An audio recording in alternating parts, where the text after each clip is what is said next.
Hello, NCC Church family. Thank you so much for joining us today. I'm so glad that we were able to celebrate Easter together, even doing it online. I'm so glad we were able to do that.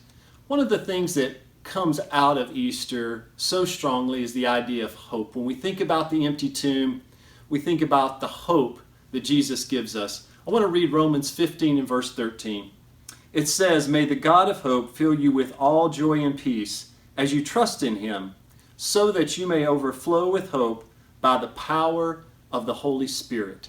Now, when we start to talk about hope, we have to give definition to what it is we're talking about. Because in our culture, in our language, it would be very common for me to say something like, you know what, I really hope it doesn't rain tomorrow, even though there's about a 70 or 80% chance that it will. I might say, I really hope that I make it to my destination on time, even though I'm running 15 minutes behind right now. So in those cases, I don't have such a strong expectation that it's going to happen. But when the Holy Spirit talks about hope in the scriptures, the original language for that meant that there was a strong and confident expectation that it was going to happen.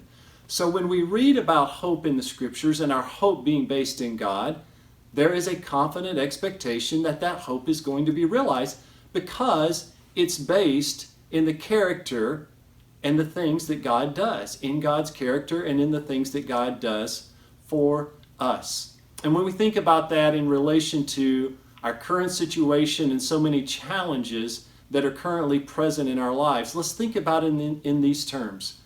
God is present even in our difficult circumstances. God did not cause the virus. God did not cause the pandemic, but God is present with us. He's faithful to us in these times, and God is working so much good even out of some of the most challenging circumstances that many people are going through right now. So when we think about hope, when we think about the empty tomb, let's remember that that is a strong and confident expectation. We know that God is with us. We know what our life is about, and we know where our destination is after this life. And I think that's super encouraging. I do want to mention, coming up this Sunday at 8:45, our online service, Terry's going to be starting a new teaching series, and the series is called, "What Can the Righteous Do?"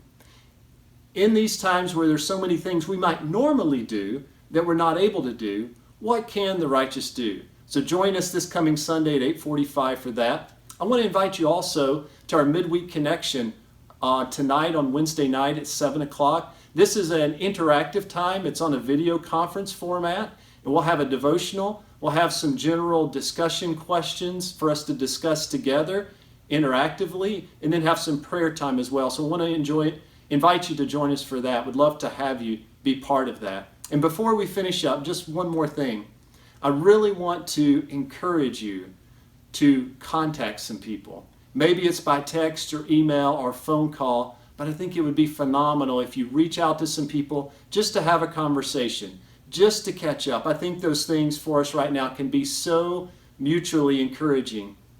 And if you can make a phone call, I think that would be the best way. Just for us to hear each other's voice, for us to be able to do that for each other can be so encouraging. So thank you in advance for doing that.